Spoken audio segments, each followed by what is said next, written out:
Hello दोस्तों, dictation start होगी 3 second बाद। स्टार्ट।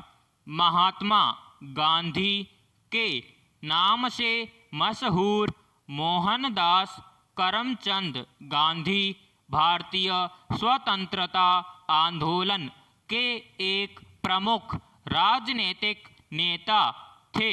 सत्याग्रह और अहिंसा के सिद्धांतों पर चलकर उन्होंने भारत को आज़ादी दिलाने में महत्वपूर्ण भूमिका निभाई। उनके इन सिद्धांतों ने पूरी दुनिया में लोगों को नागरिक अधिकारों एवं स्वतंत्रता आंदोलन के लिए प्रेरित किया। उन्हें भारत का राष्ट्रपिता भी कहा जाता है।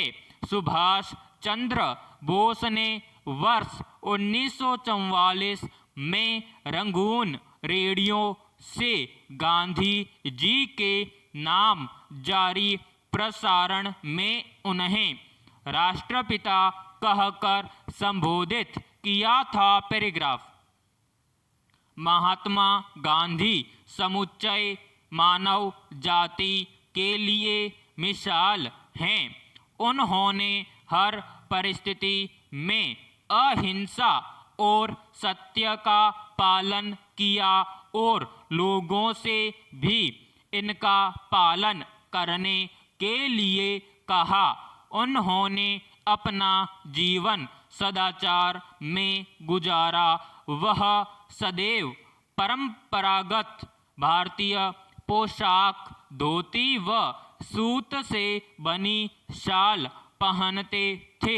सदैव शाकाहारी भोजन खाने वाले इस महापुरुष ने आत्मशुद्धि के लिए कई बार लंबे उपवास भी रखे। पैराग्राफ।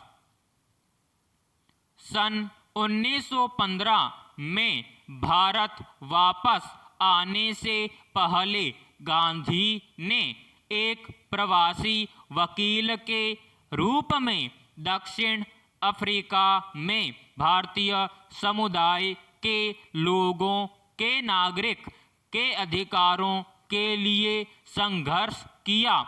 भारत आकर उन्होंने समूचे देश का भ्रमण किया और किसानों, मजदूरों और श्रमिकों को भारी भूमि कर और भेदभाव के विरुद्ध संघर्ष करने के लिए एकजुट किया।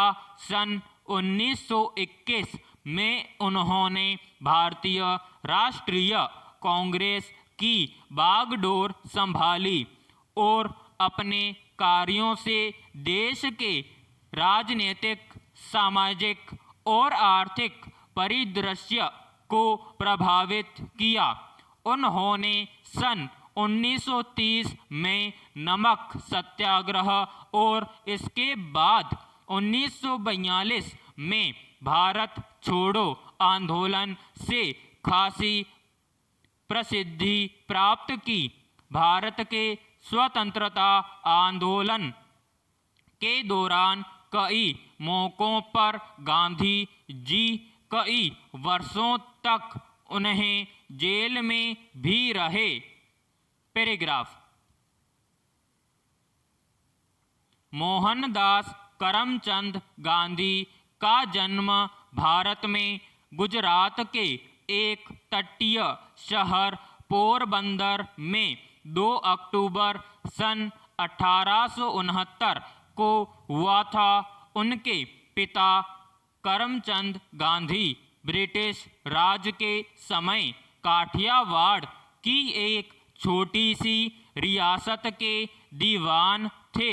मोहनदास की माता पुतलीबाई परनामी वैश्य समुदाय से ताल्लुक रखती थी और अत्यधिक धार्मिक प्रवृत्ति की थी, जिसका प्रभाव युवा मोहनदास पर पड़ा और इन्हीं मूल्यों ने आगे चलकर उनके जीवन में महत्वपूर्ण भूमिका निभाई।